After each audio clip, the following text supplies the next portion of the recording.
अगर आप भी किसी के ज़मीन में 12 साल तक जो है यहाँ पर लगातार कब्ज़ा करके रखे हुए हैं तो क्या वो ज़मीन आपकी हो जाएगी? इस पे जो है यहाँ पर क्या कानून है? आप सभी व्यक्ति को जो है इसके बारे में जानकारी होना बेहद ज़रूरी है, क्योंकि बहुत सारे लोगों का ये सवाल है कि हमारे ज़मीन पे जो है यहाँ पर 12 साल लगातार अगर कोई व्यक्ति कब्ज़ा करके अगर रख लेता है तो क्या वो ज़मीन पे उसी का ही यहाँ पर जो वो मालिक बन जाएगा, उसी के नाम से यहाँ पर कर दिए जाएंगे। तो आपको इस कानून के बारे में जानकारी होना बेहद ज़रूरी है, नहीं तो बहुत सारे लोग जो है इसी को यहाँ पर जो है बहुत ही लंबा यहाँ पर जो है क्या करते हैं, बात फैला देते हैं कि ये ज़मीन जो है अब यहाँ पर हमारे नाम से होने वाले हैं, क्योंकि मैंने इस ज़मीन पे 12 साल लगातार कब्जा करके रखा हुआ है और इस ज़मीन पे मेरा ही यहाँ पर नाम चढ़ने वाले हैं। तो इस पे ये कानून क्या कहता है, इसके भी बारे में जो है यहाँ पर जो व्यक्ति गलत तरीके से, अवैध तरीके से कब्जा करके रखा हुआ है उनको भी ये वीडियो ज़रूर देखना चाहिए। और जो जिस व्यक्ति का ज़मीन जो है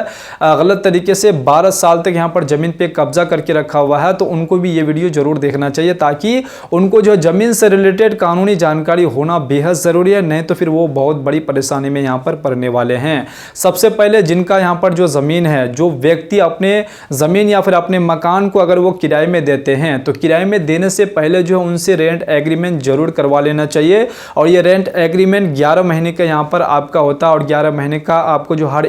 11 महीने में आपको अपडेट ज़रूर करवा लेना चाहिए। अगर आप 11 महीने अगर अपडेट नहीं करवाते हैं तो हो सकता है कि अगर आप 11 महीने करवाने के बाद उसके बाद आप लगातार 12 साल तक उस पे जो यहाँ पर कोई भी टॉर्चर नहीं करते हैं तो वो जो व्यक्ति किराएदार है तो वो जो है उस ज़मीन पे, उस मकान पे, अगर उस मकान से रिलेटेड अगर कोई भी अगर दस्तावेज वो क्लियर कर लेते हैं, बना देते हैं और वो कोर्ट में साबित कर देते हैं कि हम इस ज़मीन पे जो है यहाँ पर लगातार बिना किसी का टॉर्चर किए हुए जो है 12 साल तक लगातार हम इस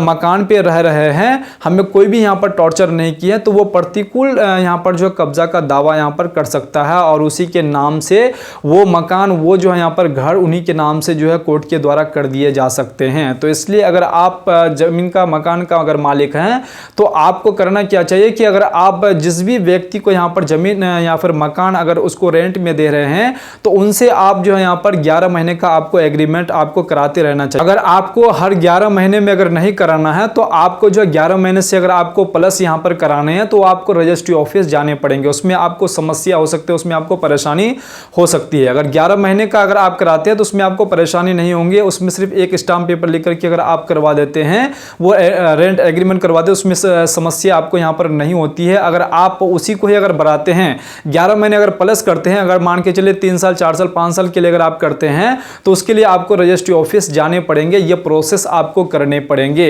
अगर मान के चलिए जो व्यक्ति को आप यहाँ पर रूम में एग्रीमेंट अगर बना करके उसको अगर बैठा रहे, उसको अगर आप भाड़े में दे रहे हैं और आप ये काम अगर करते रहते हैं हर यहाँ पर जो है 11 महीने में, या फिर आप जो है हर 4 साल या 5 साल के अंदर आप उसको यहाँ पर जो एग्रीमेंट करवा करके अगर दे रहे हैं, तो इस कंडीशन में वो व्यक्ति यहाँ पर जो प्रतिकूल दावा नहीं कर सकता है और ज़मीन पे वो जो है उस मकान पे वो ये दावा नहीं कर सकते हैं कि मैं इसमें जो है लगातार 12 साल से रह रहा हूँ, क्योंकि आपने उसका एग्रीमेंट बनवा लिए हैं। उसके बाद कई ऐसे भी यहाँ पर जो है मालिक होते हैं, जो मकान का मालिक होते हैं, वो अपने किराएदार पे यहाँ पर भरोसा कर लेते हैं कि इसका जो है हमें एग्रीमेंट बनाने की कोई ज़रूरत नहीं है। अगर इसके बीच में मान के चले आपने 7-8 साल यहाँ पर क्या किया, कोई भी एग्रीमेंट नहीं बनाए और सिर्फ आप भाड़ा लेते रहे, लेकिन जैसे ही इसके बीच में अगर मान के चलिए आपका यहाँ पर डेथ हो जाते हैं और वो आपके यहाँ पर परिवार में, आपके फैमिली में अगर किसी को पता नहीं हो पाते हैं और वो 12 साल लगातार अगर उस यहाँ पर मकान पे रहते हैं और रहने के बाद अगर वो उस ज़मीन पे, उस मकान पे अगर वो प्रतिकूल दावा अगर मान के चलिए वो कर देता है, कोर्ट को अगर साबित कर देता है कि इस मकान में मैं 12 साल तक रह रहा हूं, कोई भी यहाँ पर आधार कार्ड या फिर राशन कार्ड या फिर बिजली बिल अगर उसके नाम से अगर उस मकान से अगर वो अगर ये कर देता है, अगर साबित कर देता है, तो उन्हीं के फेवर पे यहाँ पर जो है केस कर दिएंगे, उसी के नाम पे यहाँ पर जो मकान कर दिए जाएंगे। तो ये गलती आपको बिल्कुल यहाँ पर नहीं करनी है, आपको एग्रीमेंट जरूर करवाना चाहिए 11 महीने का, या फिर आपका 4-5 साल का आपको एग्रीमेंट जरूर करवाना चाहिए। अगर आप नहीं करते हैं तो फिर आप दिक्कत में यहाँ पर पड़ सकते हैं। हैं।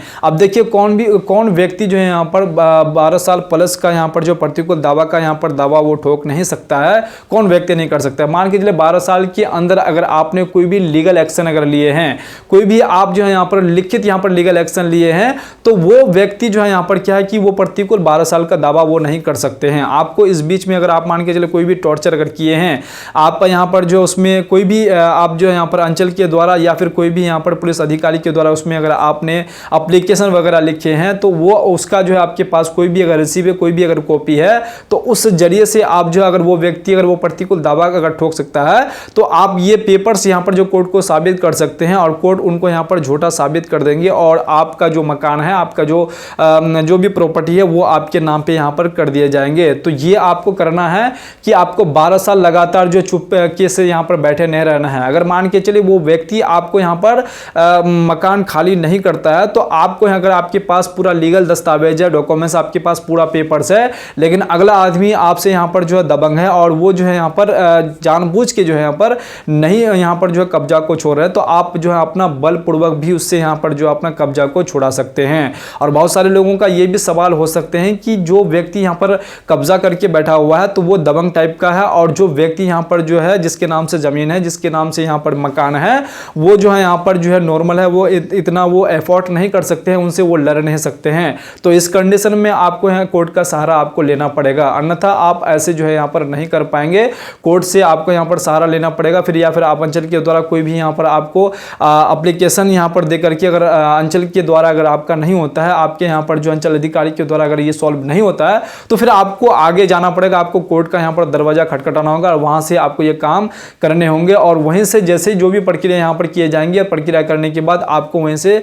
जो भी फैसला आएंगे, जो भी जजमेंट दिए जाएंगे कोर्ट के द्वारा, वो आपको यहाँ पर मानना पड़ेगा। तो ये सारी बातें आपको जो है यहाँ पर जानकारी होना बेहद ज़रूरी है कि अगर आपका ज़मीन है, आपका मकान है, अगर आप किसी को रेंट में देते हैं, तो ये सारी बातें आपको जानकारी होना बेहद ज़रूरी है, नहीं तो आपके साथ भी बहुत बड़ा फ्रॉड यहाँ पर हो सकता है। क्योंकि बहुत सारे जो है यहाँ पर हर एक व्यक्ति एक जैसा नहीं होता है, अगर कोई उसमें अगर बीच में अगर खराब निकल जाता है, तो आपको जो है यहाँ पर वो बहुत ही परेशानी में यहाँ पर डाल सकता है। तो इसलिए आप जब भी अपने मकान, अपने ज़मीन को अगर रेंट में दें, तो आपको ये काम जरूर पहले से कर लेना चाहिए और ये चीज़ आपको जरूर मालूम होना चाहिए कि ये जो हम जो इसको रेंट एग्रीमेंट जो बनवा रहे हैं या फिर नहीं बनवा रहे हैं, इसका बनवाने का क्या फ़ायदा है, नहीं बनवाने का क्या हमें यहाँ पर नुकसान हो सकते हैं। तो ये सारी बातें अगर आपको जहन में रहेंगे, तो आप इन्हीं सभी चीज़ों को यहाँ पर देखते हुए तभी जो है